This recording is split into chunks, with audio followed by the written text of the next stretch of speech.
Si ya sabías que el Cyberpunk no es un cantante electrónico con cresta,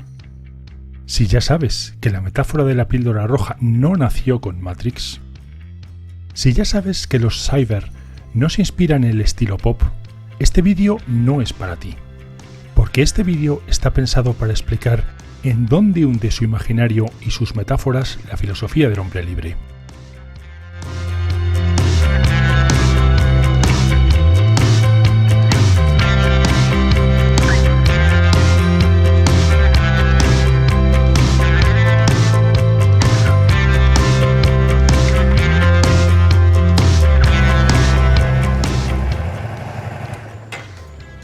El Cyberpunk es un movimiento cultural extendido de la ficción científica, al parecer mal llamada ciencia ficción,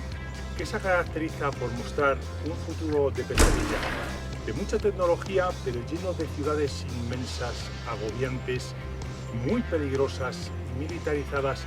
gobernadas ya no por estados fallidos, sino por multinacionales, por meganacionales, que se caracterizan por la expresión mucha tecnología, poca vida.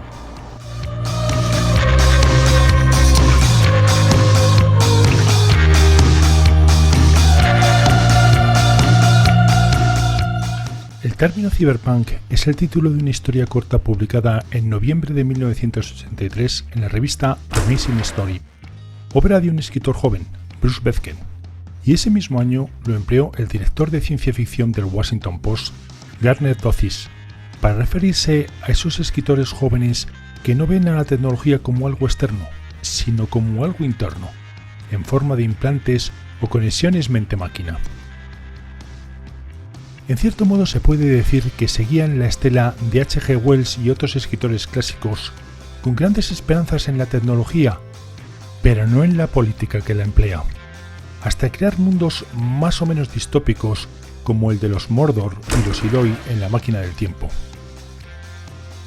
Pero los autores Cyberpunk mostraban un pesimismo mucho mayor respecto a lo que pueden llegar a hacer los gobiernos o la falta de gobierno, relatando unos mundos muy desarrollados pero muy miserables, donde han desaparecido los estados del bienestar o han desaparecido los estados a secas, salvo para un pequeño grupo de privilegiados, donde la violencia campa por las calles a sus anchas y la destrucción de la naturaleza ha llegado a niveles insoportables. Esta misma visión la plasmarían gráficamente artes como los tebeos. El mundo del cómic nos trajo títulos como el británico Juez Dredd, personaje iniciado en 1977,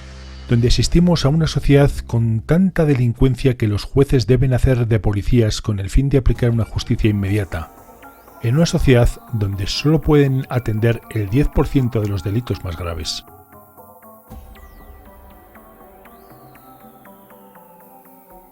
Sin embargo, el empuje definitivo al Cyberpunk empezaría en la década de 1980.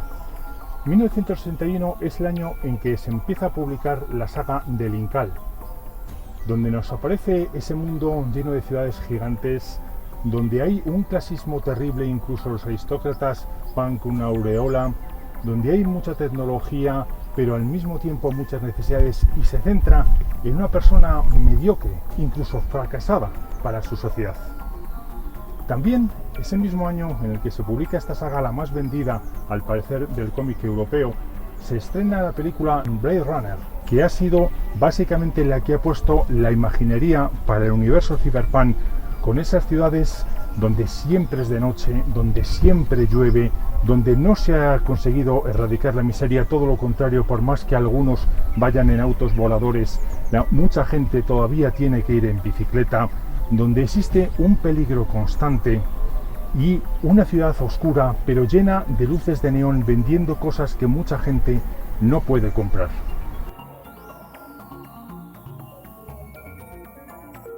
Blade Runner no fue ni mucho menos aceptada, pese a implantar esa idea del futuro sucio que ya trajo en su día George Lucas con la Guerra de las Galaxias, donde, apartándose de la imaginería corriente en el cine del futurismo, donde todo está nuevo y recién estrenado y limpio, aparecía un futuro sucio, un futuro abollado, con mucha tecnología, pero ya rayado y gastado. A pesar de todo eso, no tuvo un éxito de crítica y de público, pero sí que lo ha ido ganando con el tiempo. Y es al final de esa década, en 1988, cuando nace una nueva forma de ocio, o se expande una nueva forma de ocio con Cyberpunk 2020, un juego de rol basado e inspirado sobre todo en ese universo creado por Ridley Scott. Y al año siguiente, 1989, se estrena también otro juego de rol, el Shadowrun. En ellos podemos ver a elfos, por ejemplo, intentando hackear dispositivos electrónicos, a orcos utilizando armas automáticas, y después han creado una saga de novelas y también de cómics basados en el motor que tiene para crear personajes el Cyberpunk 2020, con unos hombres y mujeres llenos de traumas, con una vida muy agitada pero muy siniestra.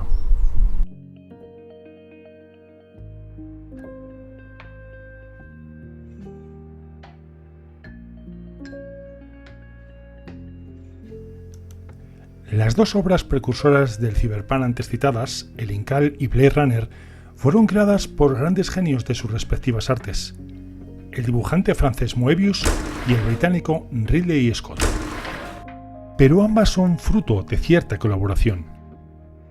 El guión de la saga de los cómics es obra del chileno Alejandro Jodorowsky, y el libro en el que se basa la película, Sueñan los androides con ovejas eléctricas, lo escribió el estadounidense Philip K. Dick en 1968.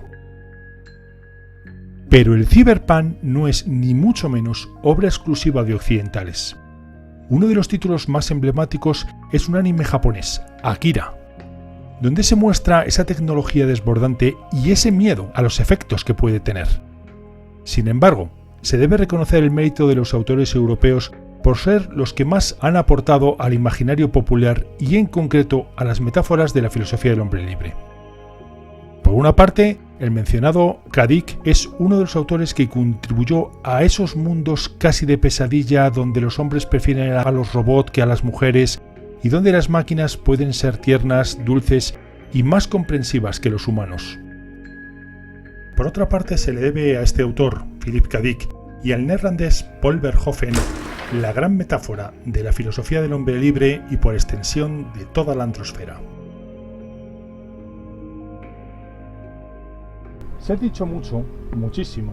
que la metáfora de la píldora roja proviene de la película Matrix. Efectivamente, en esa película aparece la píldora azul como anverso de la píldora roja, pero el concepto de esa píldora, que incluso da nombre a un documental, es muy anterior. En 1966 el estadounidense Philip K. Dick escribió Podemos recordar por usted al por mayor. En 1990, llevada al cine por el neerlandés Paul Verhoeven, en donde sí aparece por primera vez la píldora roja como esa metáfora para volver de nuevo a su mundo, que es desgraciadamente mucho más aburrido, mucho más siniestro, mucho más pobre que el que está viviendo White en ese Marte lleno de aventuras y de mujeres formidables. Ahí es donde tiene su origen la píldora roja, después adoptada por los hermanos Wachowski para Matrix. Por supuesto, el Cyberpunk ha seguido evolucionando y documentales como el creado por Indigo Gaming indican que la segunda ola del Cyberpunk nacería más o menos con Matrix en 1999 y se caracteriza por un futuro igual de distópico, pero en él ya no son tanto los avances en robótica y armamento los protagonistas, sino los avances en computación y realidad virtual. En este segundo momento sale la expresión Cypher, refiriéndose a ese traidor que se infiltra en la filosofía del hombre libre con el fin de traicionarla y destruirla. Por lo tanto, no es el estilo pop donde hunde sus raíces el imaginario MeToo, como afirma Sabrina Tórtola entre otros autores, sino en la cultura cyberpunk. En cierto modo, no son solo sus imágenes metafóricas las que provienen de este movimiento cultural, sino también su pesimismo hacia el futuro. Un futuro que se promete mucho peor de lo esperado y mucho peor de lo que nos han hecho creer.